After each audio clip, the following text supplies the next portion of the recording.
Hey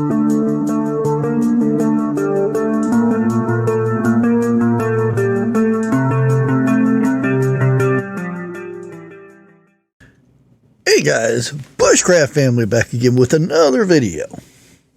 And as you can tell by the title, are you ready?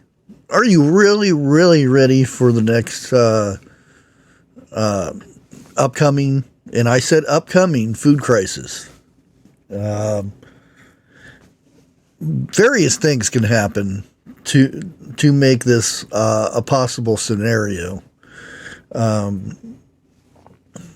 United States is one of the world's largest food producers that there is. It's just the way it is. We can produce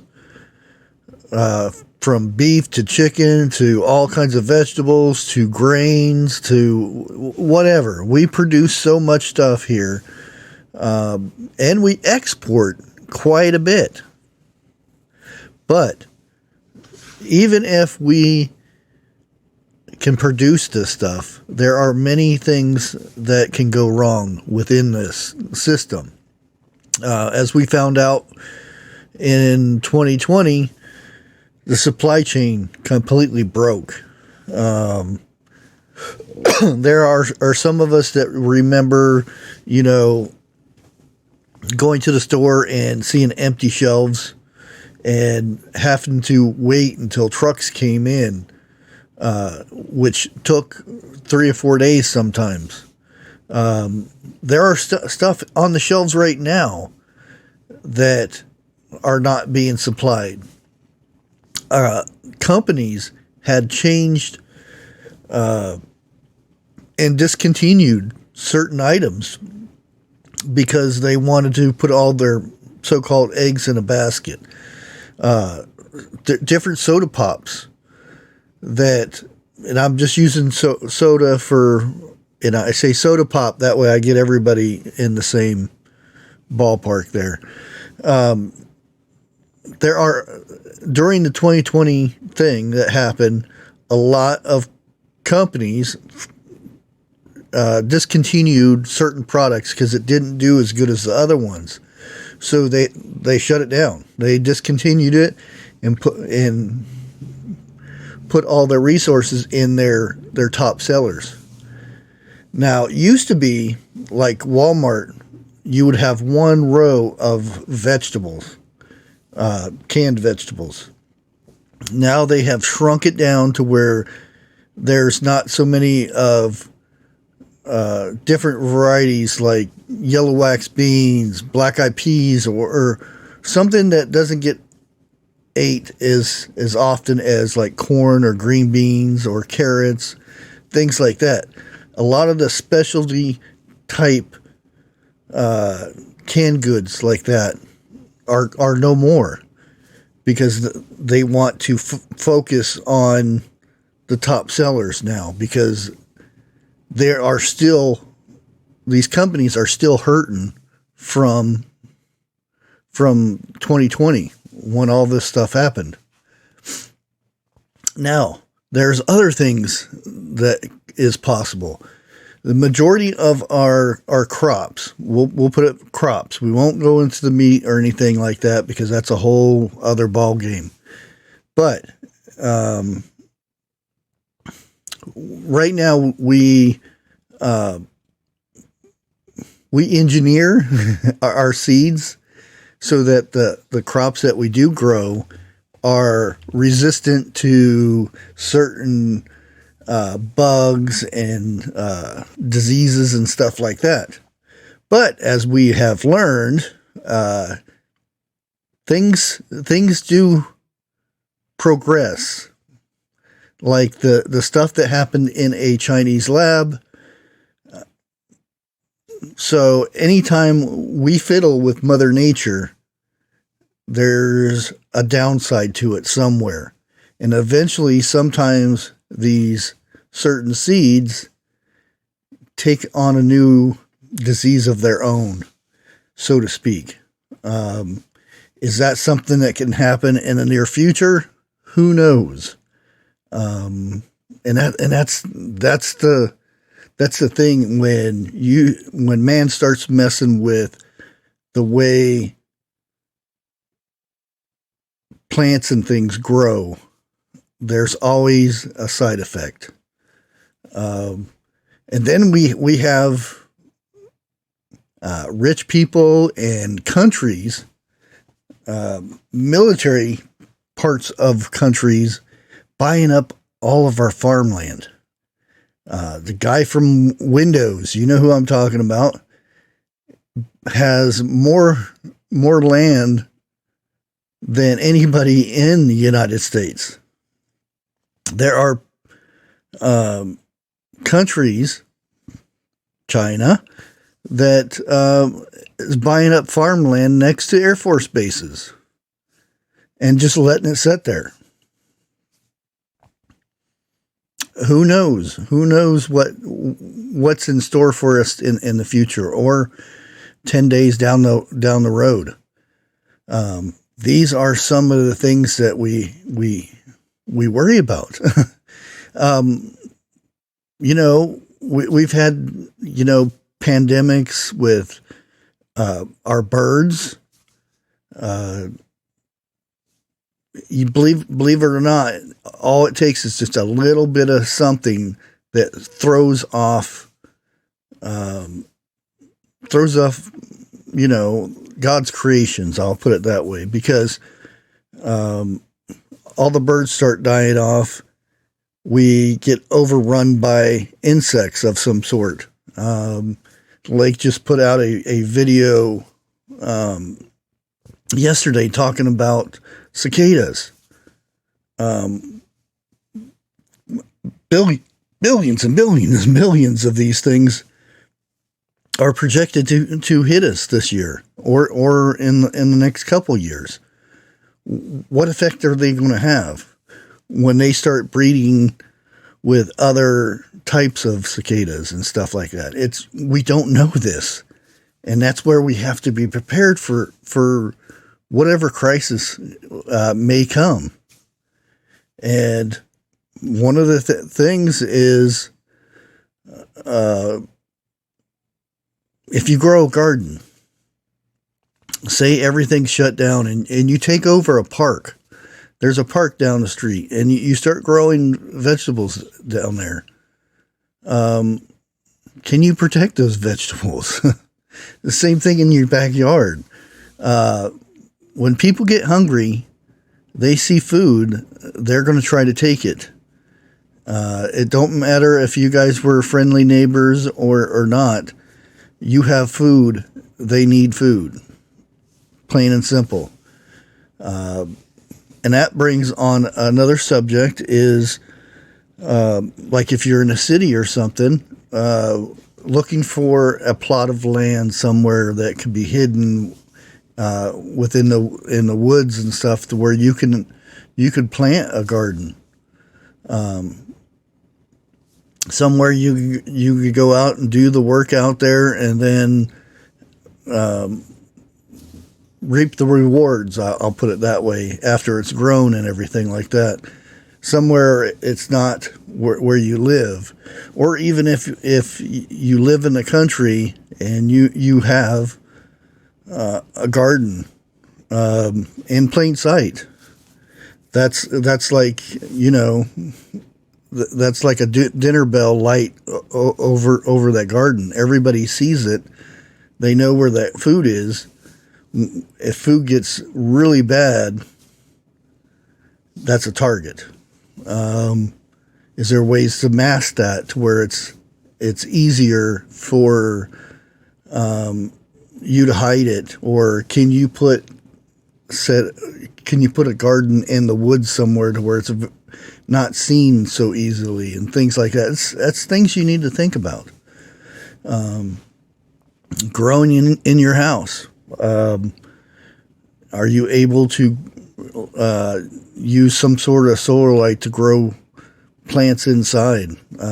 These are all things that you need to think about. Water. Do you have a way to reproduce water, by wells or rain catchments or things like that? Do you have enough stored away that you could survive for a long period of time? Same thing with food. That's where you always want to, as you know, preppers, we say we want to prep this and prep that. Eventually, that stuff goes away. Eventually, you use it up. And in the last year, I've used quite a bit of my preps up to help get me through to the next month. But normally you do use some of your preps because some things go out of date and stuff, and you want to reuse them and things like that. That's where, you know, planting your own garden, canning the stuff that you do produce, is one of the best ways, and then reproducing those seeds. Not only are you producing food, but you're also producing the seeds for the next year. And those seeds are better than any seeds you can get in the store because they're used to your soil, they're used to your climate, they're used to your area and all that stuff. They're more climate controlled toward droughts and things like that because they've grown through that. Now, with the collaboration that I'm doing with the Vineyard Chicks, they are doing 6 seeds, tomatoes, onions, and kidney beans and onions, a few things like that they are using and using the seeds after the crops have yielded all their food and stuff. They're collecting the seeds. That is something very important to do. I'm also doing the same thing, but with herbs. So you have a way to use it for medical remedies or things like that. And also they are really good seed producers, or they come back every year. And I'll put links down below if you're interested in a collaboration like that. But that's real important to stockpile your seeds and supplies and things like that. Now, say you want to get some, you purchased an acre of land and you clear a half an acre in the middle of it just to grow food. You get it all fenced in and everything to where critters are going to try to stay out of it and whatnot. And you start growing. Well, there's things that you need to do to the ground because that's raw ground. You need to put nutrients in the ground to where it'll be ready to stabilize the seeds and everything that you would grow. And that's also another thing, the tools and everything you would need to be out there and how you would store all that stuff. And that, to me, that's the number one thing out of all the things I talk about is to reproduce the food that you do eat. Not go to the grocery store or the farmer's market. Be able to produce that food yourself. That is the main thing. There's so many times I've put out prepping videos, or I should say garden videos, because there are people that think gardening is not prepping, but okay. But these are some of the things that we need to be ready for. And again, protection of your food. This is stuff that's going to feed your family. Are you going to be able to protect it? Do you have the means Do you have the know-how to do this? And it's not just from critters or insects or whatever. It could be from other people, and that's some of the ways that we need to think about on how to protect that stuff. And again, like I said, if you got a plot out in the woods somewhere to where you're growing things, how do you protect it when you're not there? How do you camouflage it to where it looks like it's just part of the woods? That is some of the things that we need to think about when doing this. And like I said, there's a lot of people live in the cities and stuff like that. There are some that live in apartments that would have to grow on a balcony and stuff. If you're way up in 10 stories up, you don't have to worry about somebody jumping up and taking it, but you do have to worry about your neighbors and stuff.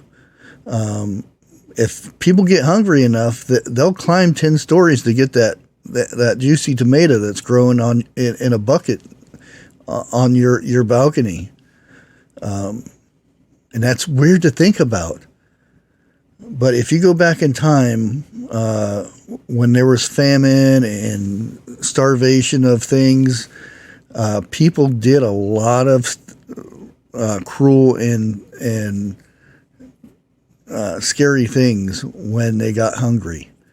And we haven't really seen that in the United States or any of the bigger countries and everything. It's like today, you ask certain generations, where does the egg, where do eggs come from? Oh, that comes from Walmart. Or yeah, it's just nobody knows where food comes from because it comes from the store. They pick their phone up and they order a Big Mac or something, and it comes to their door. They have no idea what's in that thing. They have no idea who made it and who produced it or anything. They don't know what chemicals are in there or the side effects of that stuff or any of that stuff. So we really need to bog down and start thinking of ways to produce food. And again, I'm going to say gardening is one of the number one preps that you could come up with.